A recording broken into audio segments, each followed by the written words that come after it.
ఉత్తరప్రదేశ్ మాజీ ముఖ్యమంత్రి బీఎస్పీ అధినేత్రి మాయావతి మేనకోడలు ఫిర్యాదుతో ఆమె భర్త అత్తింటి వారిపై పోలీసులు ఎఫ్ఐఆర్ నమోదు చేశారు. పెళ్లైన నాటి నుంచి తనను వరకట్నం కోసం వేధిస్తున్నారని ఫిర్యాదులో పేర్కొంది. బాడీ బిల్డింగ్ కోసం భర్త స్టెరాయిడ్స్ తీసుకున్నాడని, ప్రస్తుతం ఆయన కాపురానికి పనికిరాడని తెలిపింది. అందుకే మరితో పిల్లల్ని కనాలని తనను విపరీతంగా బలవంతం చేస్తున్నారని ఆరోపించింది. తన భర్త విశాల్ కుటుంబ రాజకీయ పలుకుబడి కారణంగా పోలీసులు తన ఫిర్యాదును పట్టించుకోవటం లేదని ఆరోపించిన బాధితురాలు మార్చి 24న నేరుగా కోర్టును ఆశ్రయించింది.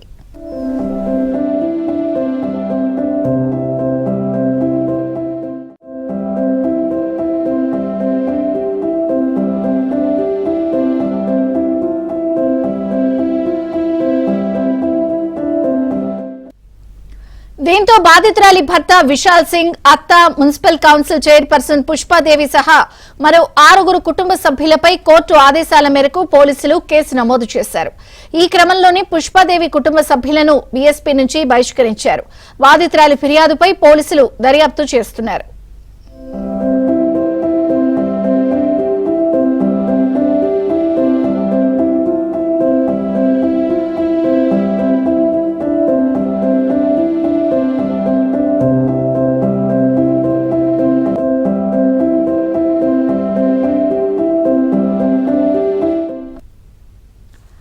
మాయావతి మేనకోడలికి 2023 నవంబర్ 9వ తేదీన వివాహం జరిగింది.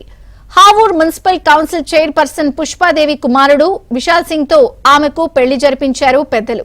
ఇన్ని రోజులు వీరిద్దరూ బాగానే ఉన్నారు. అయితే ఫిబ్రవరి 17న మామ మరిది తనను తీవ్రంగా కొట్టారని, అత్యాచార యత్నానికి పాల్పడ్డారని ఆరోపిస్తూ ఆమె పోలీసులను ఆశ్రయించారు.